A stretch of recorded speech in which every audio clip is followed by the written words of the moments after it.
In the early 1600s, the wild island at the mouth of the Hudson River was like the shifting wind of the frontier. At first, it was just a modest Dutch trading post named New Amsterdam.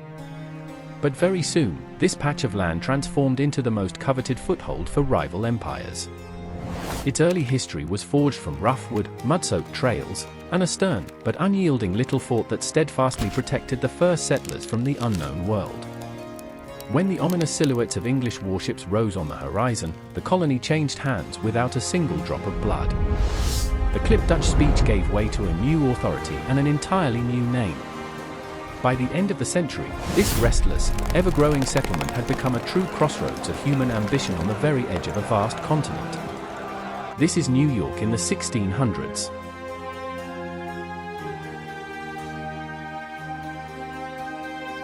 In 1609, Henry Hudson's landing marked the first European appearance on the shores of the great river that would later bear his name. His crew stepped onto a densely forested shore, where life had been thriving for centuries along the trade routes of the Lenape tribe. It was a quiet moment that would soon attract profit-hungry merchants, desperate colonists, and entire empires.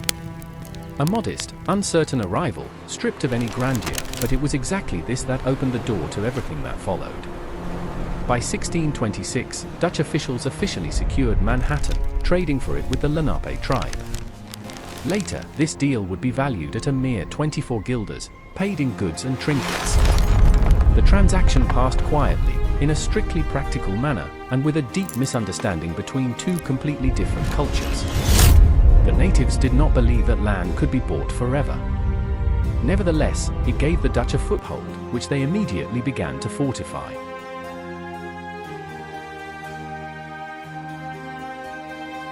In the early days of New Amsterdam, building the settlement meant relentless, back-breaking labor.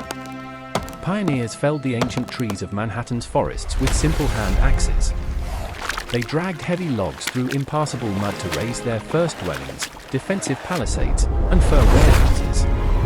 The air was thick with the acrid smoke of campfires, the stench of human sweat, and the sharp crack of splitting timber.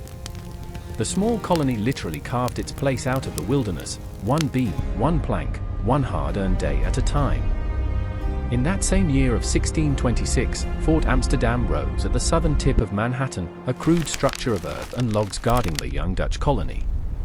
From its earthen ramparts, soldiers gazed out at the shifting tides of the harbor, guarding the warehouses of the West India Company and the fragile sprouts of civilization. It was not merely the shield of the colony, it was a statement of intent. A foothold built to last.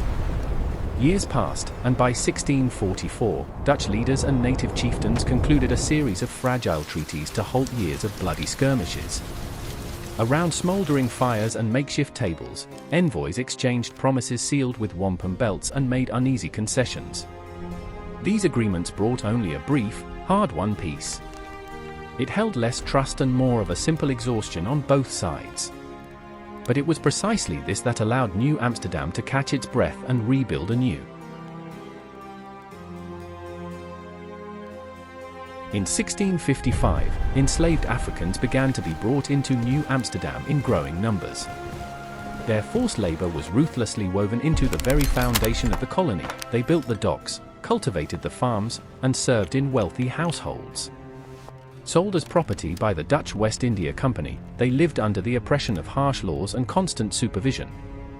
It was a quiet, yet brutal turning point in history. Slavery became an integral and fundamental part of the early economy of the nascent metropolis.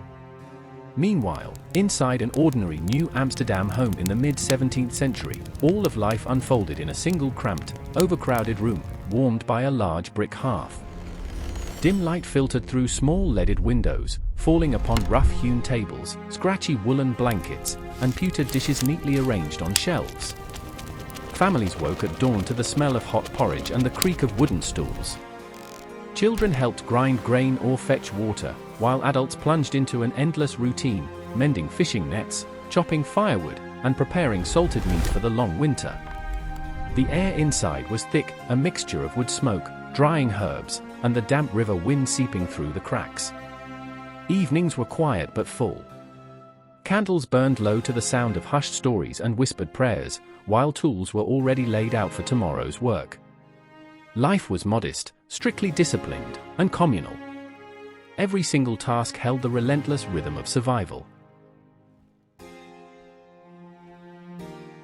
By 1679, the Old Dutch City Hall, the Stad Twees, continued to serve as the main administrative building of the now English New York.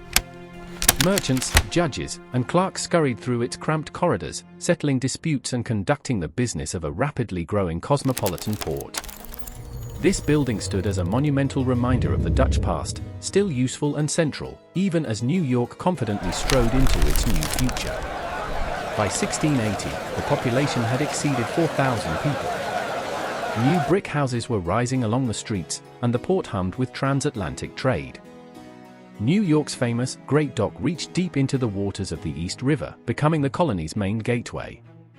Traders, sailors, and dock workers crowded its planks, unloading barrels of sugar, furs, and tobacco. The continuous creak of rigging and the roar of voices symbolized the city's ambitions. From a small PA, it was transforming into a vital link in imperial trade. The houses of that time still retained a strong Dutch influence: steep gable roofs, brick facades, and massive wooden beams.